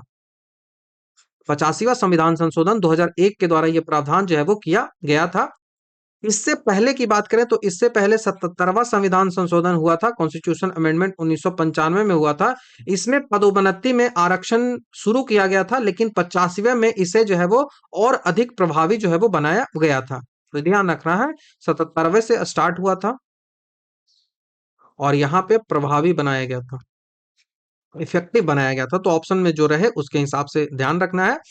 82वां जो संविधान संशोधन आपको दिख रहा है, सेकेंड 82 जो दिख रहा है, 82वां दिख रहा है। यहाँ पे एससी एसटी जो होता है ना, उनको परीक्षा में रिलैक्सेशन मिलता है, न्यूनतम अंक जो होता है उनमें छूट मिलता है, कम ही उनका कट ऑफ जाता है। तो ये आपको ध्यान रखना होगा। नेक्स्ट सवाल की ओर बढ़ते हैं। 77 नंबर का सवाल है कि अल्फा कण का द्रव्यमान जो होता है वो हीलियम के एक अणु के बराबर होता है, इसके आवेश किसके बराबर होता है? इसका जो चार्ज होता है वो किसके बराबर होता है, ये पूछ रहा है। तो अल्फा कण की प्रकृति और आवेश किसके समान होता है, सीधा यही पूछा जाए। तो अल्फा कण का नेचर और उसका जो आवेश है वो कैसा होता है, तो इसमें दो प्रोटॉन होते हैं। दो प्रोटॉन होते हैं, ये पता है। तो दो प्रोटॉन आपका आंसर हो जाएगा ऑप्शन नंबर सी। अल्फा कण जो होता है वो वास्तव में अल्फा है क्या? तो हीलियम के दो कण ही होते हैं। अल्फा जो होता है वो हीलियम के दो कण ही होते हैं। यहाँ पे क्या होता है, तो यहाँ पे दो प्रोटॉन होते हैं और दो जो है वो न्यूट्रॉन होते हैं। यही तो अल्फा है ना, यही तो अल्फा है। अब चूंकि न्यूट्रॉन जो है वो उदासीन होता है, इसीलिए अल्फा कण का कुल जो चार्ज होता है वो पॉजिटिव 2 होता है। क्यों? क्योंकि न्यूट्रॉन जो है वो ये तो पॉजिटिव हो जाएगा और ये जो है वो न्यूट्रॉन दो गो है, लेकिन ये उदासीन हो गया, नेचुरल हो गया। तो इसके पास कोई चार्ज तो है ही नहीं, इस कारण से पॉजिटिव चार्ज ही रह जाता है दो। तो दो प्रोटॉन धनावेश के बराबर इसका चार्ज होता है। नेक्स्ट सवाल की ओर बढ़ते हैं। भारत के संदर्भ में निम्नलिखित में से कौन सा धर्मनिरपेक्ष शब्द का सही भाव जो है वो व्यक्त करता है? ठीक है, आप बता सेकुलर का मीनिंग है। तो भारत में सेकुलरिटी अलग टाइप की होती है। यहाँ पे कहा जाता है कि भारत में राज्य का कोई धर्म नहीं होता है। तो yes, it is correct. Bharat में राज्य का कोई धर्म नहीं है। भारत जो है वो हर धर्म को इक्वली ट्रीट करेगा, लेकिन अलग जो अलग अदर जो देश होते हैं वहां पे उनकी जो सेकुलरिटी होती है वो अलग होती है। मतलब उनका कहना है कि भारत जो राज्य है ना, वो किसी भी धर्म को कोई भी फैसिलिटीज नहीं देगी, कोई भी जो है वो ट्रीट नहीं करेगा। राज्य का कोई धर्म है ही नहीं, लेकिन भारत में राज्य का धर्म नहीं है, इसका मतलब हुआ कि सब धर्मों को इक्वलिटी में लेकर चलेगा, सब धर्मों को इक्वलिटी में लेकर चलेगा। लेकिन अदर कंट्री में धर्म से कोई मतलब है ही नहीं, ये आपको ध्यान रखना होगा।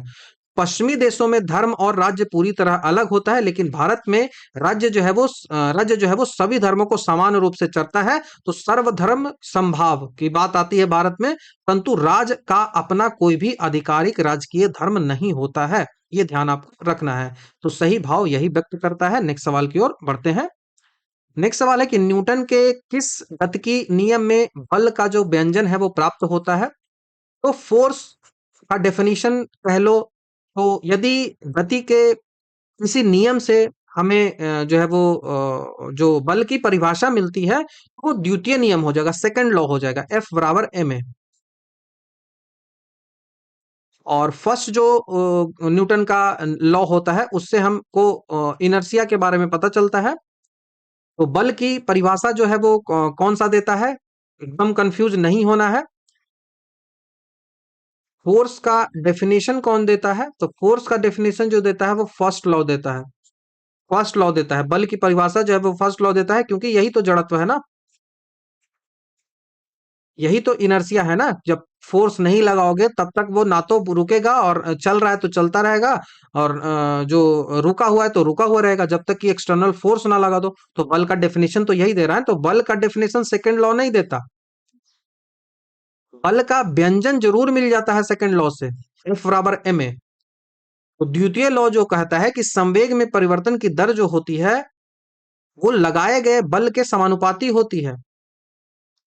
तो चेंजेस जो आता है dp/dt कर दे, तो वो जो होता है वो F कहलाता है, जिससे F बराबर ma निकलता है, और यह बल का मैग्नीट्यूड बताता है। तो ये आपको न्यूटन का सेकंड लॉ के बारे में ध्यान रखना है। नेक्स्ट सवाल की ओर बढ़ते हैं। यदि भारत के संघ में एक नए राज्य का सृजन किया जाता है, तो संविधान की किस अनुसूची में संशोधन करना जरूरी हो जाएगा? जैसे हमने 2014 में आंध्र प्रदेश को बनाया, हाँ, आंध्र प्रदेश से हमने अलग किया, इसको दो पार्टों में डिवाइड किया और हमने तेलंगाना स्टेट बनाया। तेलंगाना हमने स्टेट बना दिया।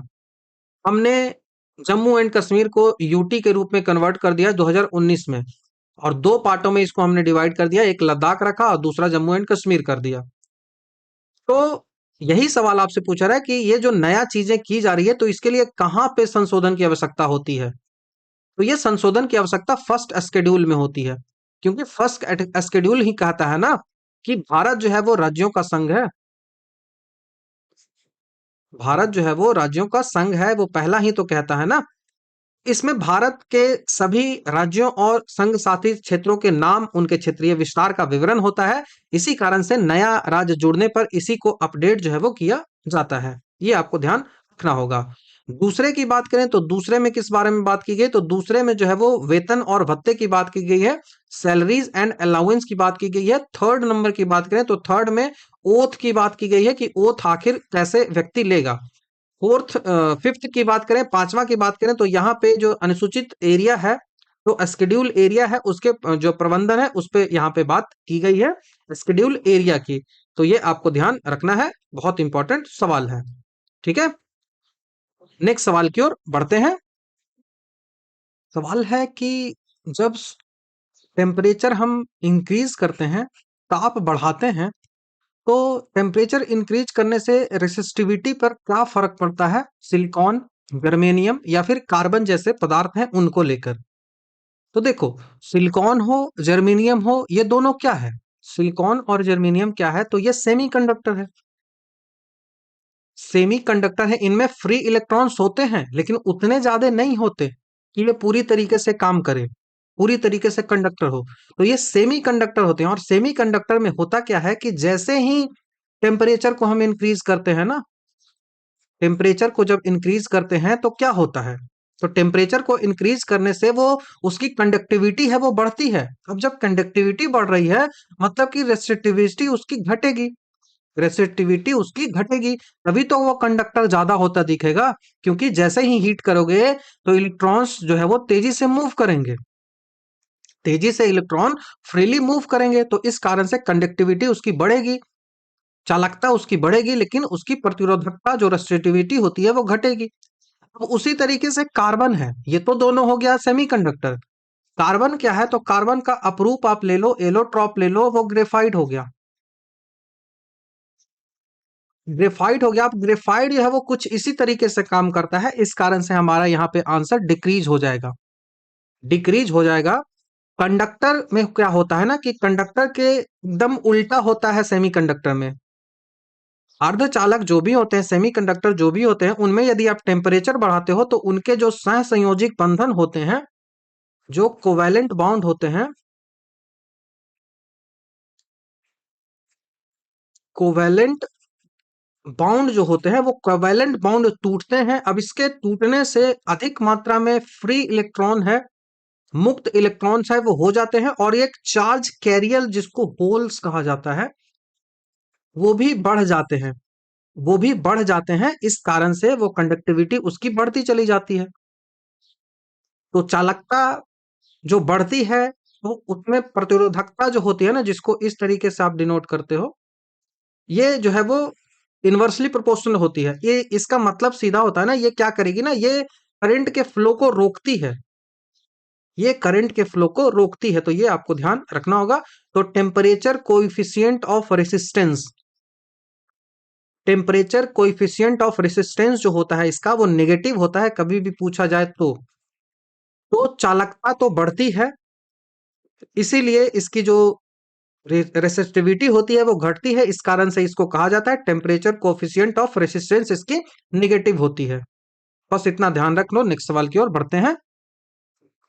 संसदीय शासन व्यवस्था में वास्तविक कार्यपालिका की जो शक्ति होती है, जो पार्लियामेंट्री सिस्टम होता है, वहां पे एग्जीक्यूटिव पावर जो होता है वो इन रियल में किसके पास होता है, तो एग्जीक्यूटिव पावर रियल में केवल और केवल प्राइम मिनिस्टर के पास होता है। काउंसिल ऑफ मिनिस्ट्री है उसके पास होता है, इस काउंसिल ऑफ मिनिस्ट्री में कैबिनेट होता है। अब इस कैबिनेट में भी किचन कैबिनेट होता है, उसके पास ही सबसे ज्यादा पावर जो है वो होता है। ठीक है, सबसे ज्यादा पावर इसी के पास होता है। यहाँ पे दो शब्द मैं बता रहा हूं। पहला शब्द होता है डी ज्योर,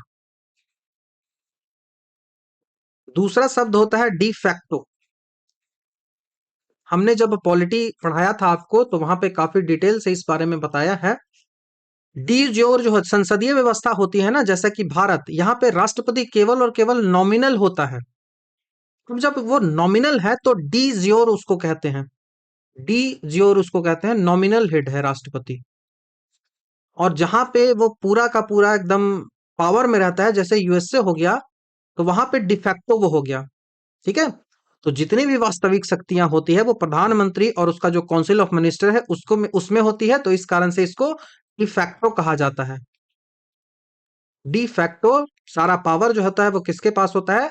तो प्रधानमंत्री और उसका जो काउंसिल ऑफ मिनिस्टर है उसके पास। तो संविधान का आर्टिकल नंबर 74 के अनुसार राष्ट्रपति जो होता है वो मंत्रिपरिषद की सलाह पर ही काम करता है, और उसको ऐसा जो है वो ऑब्लिगेटरी है उसके लिए। ये जो है ना वो बाध्य कर दिया गया है उसके लिए। आर्टिकल नंबर 78 जो है वो ये अधिकार जरूर देता है राष्ट्रपति को कि प्रधानमंत्री को जितने भी इंफॉर्मेशन, जो भी काम हो रहा है, उस सारे कामों का इंफॉर्मेशन प्रधानमंत्री को, राष्ट्रपति को देना ही होगा। तो यहां से आंसर तो हमारा ऑप्शन नंबर ए बन जाएगा। नेक्स्ट सवाल की ओर बढ़ते हैं। निम्नलिखित में से किस तत्व का सर्वाधिक समस्थानिक होता है? बहुत अच्छा सवाल है। 27 होता है इसका टोटल समस्थानिक, 27 होता है। और वो कौन सा है? तो वो पोलोनियम है। समस्थानिक का मतलब क्या होता है? आइसोटोप का मतलब क्या होता है? तो आइसोटोप वे परमाणु होते हैं जिनके परमाणु क्रमांक जो होता है ना, एटॉमिक नंबर तो सेम हो, एटॉमिक नंबर तो सेम हो, लेकिन इसका एटॉमिक मास जो होता है ना, क्रमांक तो सेम हो, लेकिन इसका द्रव्यमान जो होता है ना वो भिन्न भिन्न होता है।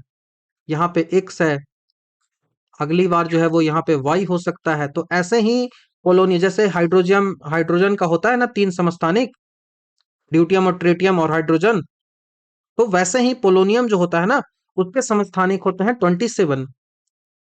लेकिन धीरे धीरे इसमें इंक्रीज भी देखने को मिल रहा है। तो पोलोनियम का सर्वाधिक समस्थानिक होता है, अभी वैज्ञानिक शोध के अनुसार मैं एग्जैक्ट बोलूं तो आपको आंसर तो 27 ही लगाना है। कई सारी किताबों में 27 मिलेगा, लेकिन अभी जो शोध हो रहे हैं उसके अनुसार ये इसकी संख्या बढ़कर 33 तक हो चुकी है। ठीक है, 33 तक हो चुकी है। तो ये आपको ध्यान रखना है। बाकी ऑप्शंस आएगा तो आपको ध्यान रखना है कि 27 ही लेके आप मानोगे। ठीक है। तो नेक्स्ट सवाल की ओर बढ़ते हैं। नेक्स्ट सवाल होता है जोनल काउंसिल के बारे में। क्षेत्रीय परिषद का फॉर्मेशन कौन करता है? तो क्षेत्रीय परिषद जो होती है, जनरल काउंसिल होती है, जनरल काउंसिल, इसका पार्लियामेंट्री के लॉ के द्वारा ये होता है, पार्लियामेंट के लॉ के द्वारा ये फॉर्मेशन जो है वो किया जाता है। जोनल काउंसिल जो है वो एक कॉन्स्टिट्यूशनल बॉडी नहीं है, कॉन्स्टिट्यूशनल निकाय नहीं है, ये है सांविधिक निकाय है, स्टेटुअरी बॉडी है। कैसा है? स्टेटुअरी। अब ये स्टेटुअरी है मतलब कि इसको संसद ने बनाया है। तो इसको संसद ने कब बनाया है? तो संसद ने पार्लियामेंट के अनुसार जो है वो स्टेट रिकॉग्निशन एक्ट बनाया है, राज्य पुनर्गठन एक्ट बनाया है। State reorganization, not recognition, reorganization, state reorganization act 1956 है वो बनाया है। और इसके तहत जो है वो जो संसद के द्वारा एक कानून बना था, संसद ने ही इस कानून को पारित किया था, राज्य पुनर्गठन आयोग।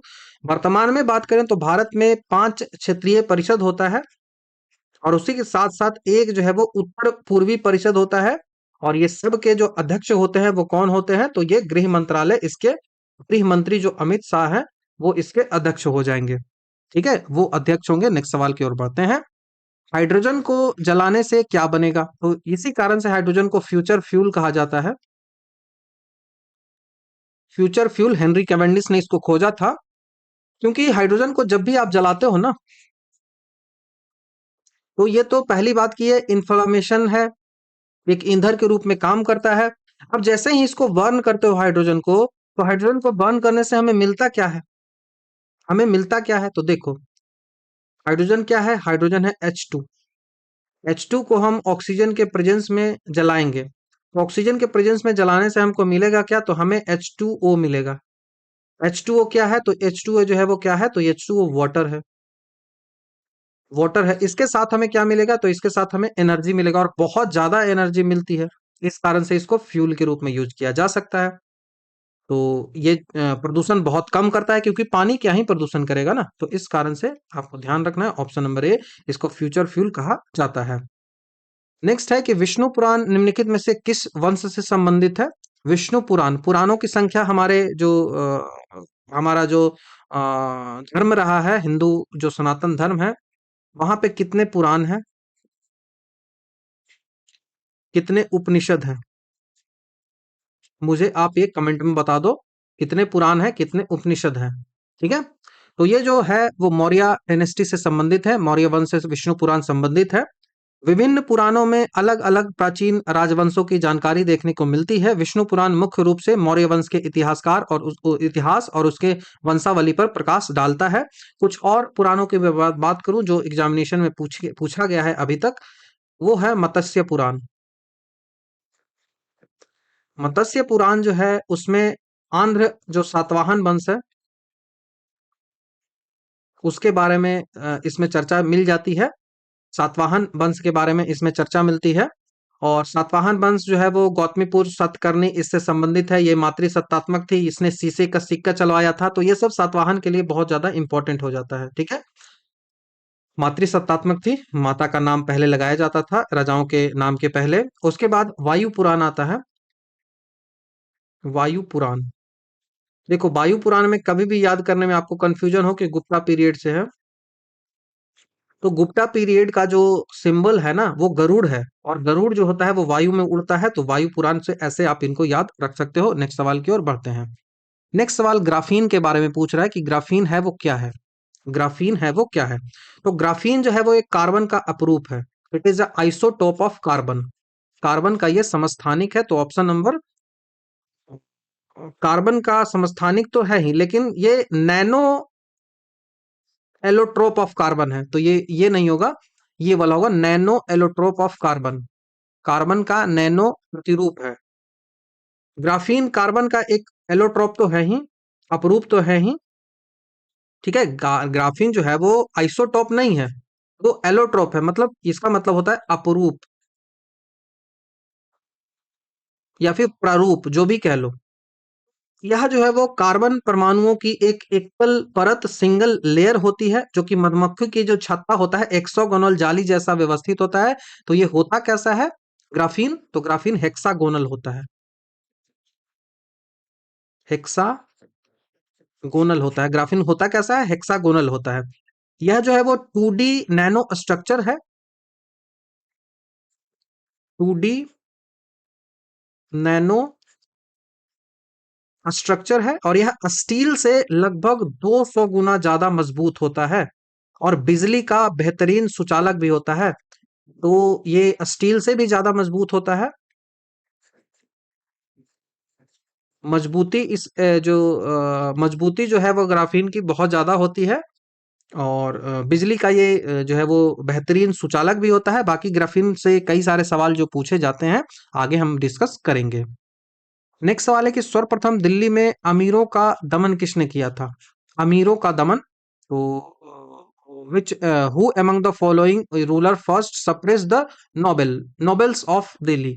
तो ये अमीर होते हैं ना, ये अमीर है, नॉट रिच।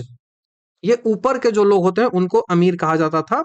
तो इनको इल्तुतमिश ने खत्म किया था पहली बार, इल्तुतमिश। ऑप्शन नंबर बी आपको ध्यान रखना है। कुतुबुद्दीन ऐबक की जैसे ही मृत्यु हुई, उसके बाद दिल्ली के जो तुर्क अमीर शक्तिशाली हो गए थे। अब दिल्ली सल्तनत का वास्तविक संस्थापक इल्तुतमिश था, उसने सबसे पहले जो है वो विद्रोही जो अमीर होते थे, अमीरों होते थे, उनका दमन किया, उनको सप्रेस किया। उसके अपने जो वफादार जो गुलाम होते थे ना, उनके लिए एक अलग से तुर्काने पहलगानी नाम का जो है वो 40 गुलामों का समूह बनाया, ताकि प्रशासन पर नियंत्रण जो है वो किया जा सके। तो ये आपको ध्यान रखना है। नेक्स्ट सवाल की ओर बढ़ते हैं। Blood world blood donor day बहुत इंपॉर्टेंट है। डोनर डे जो है वो 24 जून को मनाया जाता है। ऑप्शन नंबर डी आपको ध्यान रखना है। कार्लैंड स्टीनर ने ब्लड ग्रुप की खोज की थी। एबीओ जो ग्रुप होता है उसकी खोज कार्लैंड स्टीनर ने की थी।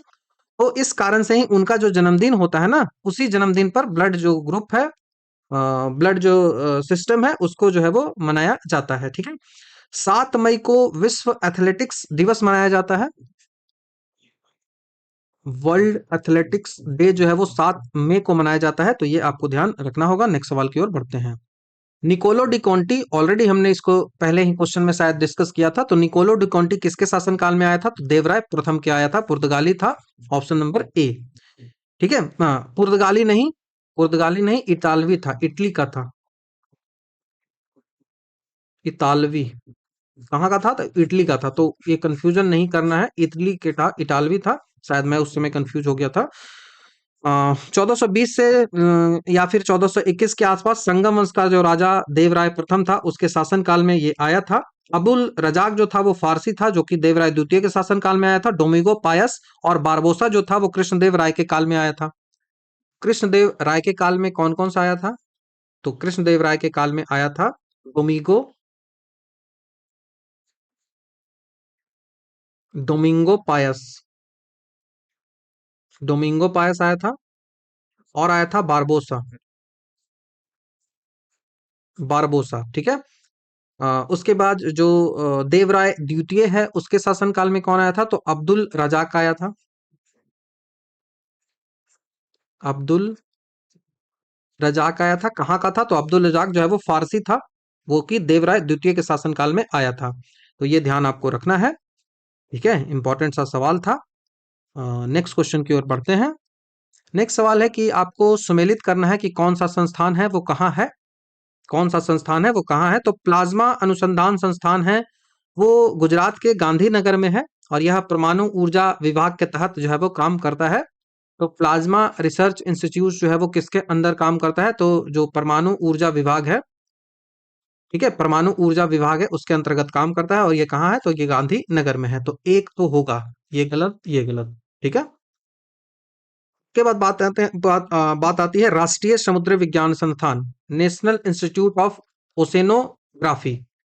तो ये जो है वो गोवा में है। गोवा का जो है वो पंजी दिया हुआ है, तो गोवा के पंजी में ये है। और यह समुद्र विज्ञान के क्षेत्र में अनुसंधान करते रहता है। तो उसके बाद एक के बाद चार आएगा, तो एक के बाद चार यहाँ भी नहीं है, तो ऑप्शन नंबर डी हमारा यहाँ से आंसर बन जाएगा, एक के बाद चार। केंद्रीय खाद्य प्रौद्योगिकी अनुसंधान संस्थान जो है, central food technological research institute जो है वो कहाँ है? तो ये जो है वो मैसूर कर्नाटक में है। मैसूर कर्नाटक में है, तो यहाँ पे ये आ जाएगा, मैसूर कर्नाटक में है। उसके बाद मेट्रोलॉजिकल डिपार्टमेंट जो है वो कहाँ है? तो वो नई दिल्ली में है। तो प्लाज्मा वाला गांधीनगर में, समुद्र वाला पणजी में, खाद्य प्रौद्योगिकी वाला मैसूर में, और मौसम विज्ञान वाला दिल्ली में। ध्यान आपको रखना है। द्वितीय आंग्ल मैसूर युद्ध हुआ। आंग्ल मतलब अंग्रेज और मैसूर मतलब टीपू सुल्तान वाला। ठीक है, तो इन दोनों के बीच जो युद्ध हुआ उस समय भारत का गवर्नर जनरल कौन था? सवाल ये पूछा जा रहा है। तो द्वितीय आंग्ल मैसूर युद्ध, सबसे पहला तो टेन्यूर पूछा जाएगा। तो इसका समय जो था वो 1780 से लेकर 1784 तक चला था। इसमें 82 में ही हैदर अली की डेथ हो गई थी। उसके बाद जो है वो अ, उसका जो बेटा था टीपू सुल्तान वो आया था। तो द्वितीय एंग्लो मैसूर युद्ध हैदर अली और अंग्रेजों के बीच लड़ा गया था। हैदर अली और अंग्रेज, यहीं पे 82 में पोर्टो नोवा का युद्ध होता है, और पोर्टो नोवा का युद्ध में हैदर अली का डेथ हो जाता है। इसके बाद टीपू सुल्तान जो है वो लड़ने आता है। और इस समय जो है वो कौन सा था? तो वारेन हेस्टिंग्स था। Warren Hasting. तो वारेन हेस्टिंग कहाँ है? वारेन हेस्टिंग, लॉर्ड हेस्टिंग नहीं, ये ध्यान रखना है, लॉर्ड हेस्टिंग नहीं होगा, वारेन हेस्टिंग होगा। ऑप्शन नंबर ए आपको ध्यान रखना है, वारेन हेस्टिंग्स होगा। वो बंगाल का गवर्नर जनरल रहा। ठीक है, उस समय बंगाल का गवर्नर जनरल वो था। तो आप भारत के संदर्भ में भी लेके चलोगे उसको, 1780 से 84 में, तो यही था, वारेन हेस्टिंग्स था। और इस समय जो है वो मंगलोर की संधि 84 में हुई। अब जब अंग्रेज हार रहे थे ना, जब टीपू सुल्तान हार रहा था ना, तो उसने जो है वो संधि कर ली। 92 99 नहीं, टीपू सुल्तान नहीं हार रहा था, अंग्रेज हार रहे थे। तो अंग्रेज हार रहे थे, तो अंग्रेजों ने संधि कर ली थी, और मैंगलोर की संधि वो कहलाती है। मैंगलोर की संधि कहलाती है। पहला जो संधि हुआ था युद्ध का, युद्ध के बाद जो पहला फर्स्ट आंग्ल मैसूर युद्ध हुआ था, उसमें जो संधि हुई थी वो संधि हुई थी मैसूर की संधि। और दूसरा जो संधि हुआ था वो मैंगलोर की संधि हुआ था। सवाल पूछा जाता है। ठीक है, कार्नवालिस जो था वो तृतीय युद्ध में था, जो कि 90 से लेकर 92 तक था। 90 से लेकर 92 तक में कार्नवालिस था। जो तृतीय आंग्ल मैसूर युद्ध रहा है वो 1890 से लेकर 1892 तक था। 1790 से लेकर 1792 तक था। और चतुर्थ आंध्र मैसूर युद्ध में लॉर्ड वेलेजली था। लॉर्ड वेलेजली था, जो कि 1799 में श्रीरंगपट्टनम जो है वहां पे टीपू सुल्तान की मृत्यु हो जाती है, और श्रीरंगपट्टनम में मृत्यु उसकी होती है। ठीक है, नेक्स्ट सवाल की ओर बढ़ते हैं। नेक्स्ट सवाल है, पंच रात्र का संबंध किस धर्म से है? पंच रात्र का संबंध जो है वो किस धर्म से है? तो ये वैष्णव धर्म से रिलेटेड है। वैष्णव जो धर्म होता है, विष्णु की पूजा होती है, उससे रिलेटेड है। पंच रात्र जो है वो वैष्णव धर्म का एक प्रमुख दार्शनिक और धार्मिक संप्रदाय है। यह भगवान विष्णु जो नारायण है उसकी भक्ति और मंदिर निर्माण जो आगम शास्त्र है उस पर केंद्रित होता है। इसे भगवत भागवत धर्म का प्रारंभिक रूप भी माना जाता है पंच रात्रि को। तो ध्यान रखना है। नेक्स्ट सवाल, किसी द्रव्य का बाष्पन दर जो होता है, इवेपोरेशन जो रेट होता है, उसके बारे में सवाल जो है वो पूछा जा रहा है। इवेपोरेशन रेट है वो किस पे डिपेंड करता है, सवाल ये है। तो इवेपोरेशन क्या है? तो इवेपोरेशन जैसे आप पत्ती है, उस पत्ती पे ऊपर ऊपर ऐसे ऐसे होता है, वो इवेपोरेशन होता है, वो बाष्पीकरण हो रहा है, तो बाष्पन हो रहा है। तो ये एक सतही प्रक्रिया है, एक सरफेस पे होने वाली प्रक्रिया है। अब इसको क्या क्या डिपेंड करता है? तो टेम्परेचर डिपेंड करता है। ताप बढ़ाने पर अणुओं की जो गति होती है, मॉलिक्यूल्स की जो गति होती है वो तेज हो जाती है। इस कारण से टेम्परेचर बढ़ाने पे जो वाष्पन होता है वो तेज हो जाता है। ठीक है, तो तेज हो जाता है वाष्पन, तो पहला तो सही है, डिपेंड्स ऑन द टेम्परेचर। जैसे जैसे टेम्परेचर बढ़ाओगे, जैसे जैसे इवोपोरेशन जो है वो बढ़ता चला जाएगा। पहला सही हो गया। ठीक है, डिपेंड्स ऑन द टेम्परेचर चारों ओर के वायु के तापमान पर निर्भर करती है। तो ये भी चारों ओर के वायु के तापमान पर निर्भर करती है, तो यस ये तो सही है ही। उसके बाद क्षेत्रफल पर निर्भर करती है। जितना ज्यादा एरिया, उतना ज्यादा एरिया जैसे जैसे बढ़ाते जाओगे, इवोपरेशन जो है वो वैसे वैसे बढ़ता चला जाएगा। सतही एरिया जितना बड़ा होगा, बाष्पन उतने ज्यादा होगा। जैसे कि कपड़े फैलाकर रखते हो तो जल्दी सूख जाता है, क्यों? क्योंकि ज्यादा हो रहा है वाष्पोत्सर्जन। ठीक है, और इवेपोरेशन बहुत ज्यादा हो रहा है, तो ये समझ में आपको आना चाहिए। उसके बाद जो depends on the all above, तो ये आंसर यही हो जाएगा, ऑप्शन नंबर डी। वायु का ताप या फिर नमी में होता है, तो सूखी और गर्म हवा में बाष्पन जो है वो जल्दी होता है। ये भी सवाल पूछा गया है। नेक्स्ट सवाल की ओर बढ़ते हैं। एक मात्र भारतीय जिसे रसायन के क्षेत्र में नोबेल पुरस्कार मिला हुआ है, केमिस्ट्री में मिला हुआ है, वो कौन है? तो 2009 में इनको मिला था, Venkat Raman Ramakrishnan. Venkat Raman Ramakrishnan, option number A हमारा यहाँ से आंसर बनेगा। ये पूरी तरीके से भारतीय नहीं है, ये भारतीय मूल के हैं, इंडियन ओरिजिन है, भारतीय मूल के ये हैं। ठीक है, अमेरिकी ब्रिटिश है। ठीक है, ये भारतीय मूल के अमेरिकी ब्रिटिश जो है वो है। और ये जीव विज्ञान संरचनात्मक जीव विज्ञानी थे। इन्हें 2009 में राइबोसोम की संरचना और कार्य प्रणाली के अध्ययन के लिए केमिस्ट्री में नोबेल जो है वो मिला था, 2009 में मिला था। किसके लिए? तो राइबोसोम को इन्होंने स्टडी किया था। राइबोसोम जो कि endoplasmic reticulum, rough endoplasmic reticulum पे मिलता है राइबोसोम, छोटे छोटे दाने के रूप में, और यहीं पे प्रोटीन का जो सिंथेसिस है वो होता है, तो इसी के अध्ययन के लिए इनको मिला था। उसके बाद बात करें चंद्रशेखर की, तो चंद्रशेखर लिमिट दिया है, इसके कारण इनको भौतिकी में, फिजिक्स में इनको चंद्रशेखर लिमिट देने के कारण, चंद्रशेखर सीमा देने के कारण 1983 में नोबेल प्राइज मिला था। और हरगोविंद खुराना है, इनको जो नोबेल प्राइज मिला है वो मेडिसिन में मिला है। मेडिसिन में मिला है, वो कब मिला है? तो 1968 में मिला है, और इन्होंने जेनेटिक कोड लिखा था, इस कारण से इनको मिला है। नेक्स्ट सवाल है कि रेडियो कार्बन तिथि निर्धारण विधि से किसकी आयु का पता चलता है? तो कार्बन डेटिंग जो है वो उससे जो है वो किसका चलता है? फॉसिल का चलता है। ऑप्शन नंबर ए यहां से ध्यान रखना है। कार्बन डेटिंग में C14 का यूज किया जाता है, C14 का हम यूज करते हैं। तो C14 मतलब कार्बन 14 को, और कार्बन के एक रेडियो धर्मी समस्थानिक है। इसका जो अर्ध आयु होता है उसके आधार पर, हाफ लाइफ होता है उसके आधार पर, वस्तुओं की जो आयु है, एज है, वो ज्ञात की जाती है। क्योंकि कोई भी जीव जो जब जीवित रहता है ना, तो उसका जो है वो कभी जीवित थी इन सब के बारे में पता चलता है, जैसे लकड़ी हो गया, हड्डी हो गया, पौधे हो गए, इन सबको। और चट्टानों की आयु और पृथ्वी की आयु जब निकालना होता है तो इसके लिए हम यूरेनियम को यूज करते हैं। चट्टानों की आयु के लिए यूरेनियम को यूज किया जाता है, तो ये ध्यान आपको रखना है। ठीक है। ऑक्सीडेशन रेट को मापकर कोई भी जो है वो ना, ऑक्सीडेशन का डिके होते ही रहता है किसी भी बॉडी का। ऑक्सीडेशन रेट के डिके को ही नापकर जो है वो इसको जो है वो नापा जाता है। नेक्स्ट सवाल की ओर बढ़ते हैं। भारतीय नौसेना की पहली महिला पायलट लेफ्टिनेंट जो है वो शिवांगी जो है वो स्वरूप बनी थी, वो किस राज्य की रहने वाली थी? तो स्टैटिक फॉर्म बन गया है, ये बिहार की है। लेफ्टिनेंट शिवांगी स्वरूप भारतीय नौसेना की पहली महिला पायलट बनी थी, वह बिहार के मुजफ्फरपुर जिले की रहने वाली है। और उन्होंने 2019 में कोची में अपना ऑपरेशन जो है वो परिलक्षित किया था, तो बिहार हो जाएगा, मुजफ्फरपुर। नेक्स्ट सवाल की ओर बढ़ते हैं। नेक्स्ट सवाल है कि पानी के पीने को शुद्ध करने के लिए निम्नलिखित में से गैसों में से किसका उपयोग किया जा सकता है? तो प्यूरिफाइंग ड्रिंकिंग वाटर के लिए कौन सा गैस को हम यूज करते हैं? तो वो क्लोरीन गैस को यूज किया जाता है। Chlorine, option number B.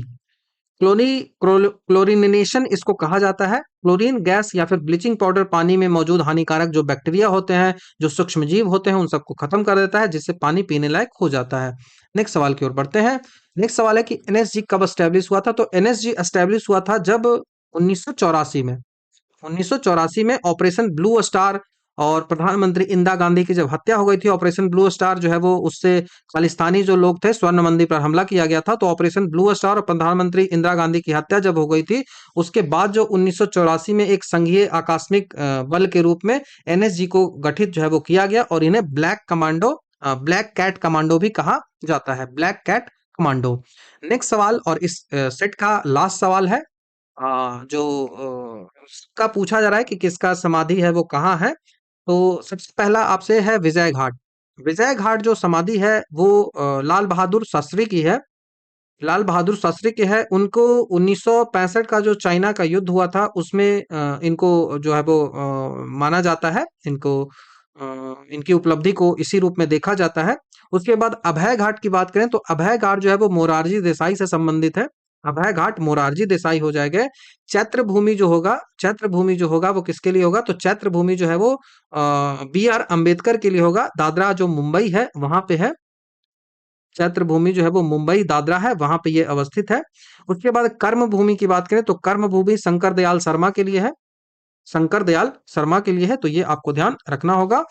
तो आई होप कि चीजें आपको क्लियर हो रही होंगी। तो ये पूरा वीडियो रहा, जहाँ पे हमने काफी डिटेल से जो भी क्वेश्चन था उन सबको डिस्कस किया। तो ये सेट यहाँ पे 3 जो है वो कंप्लीट हो जाता है।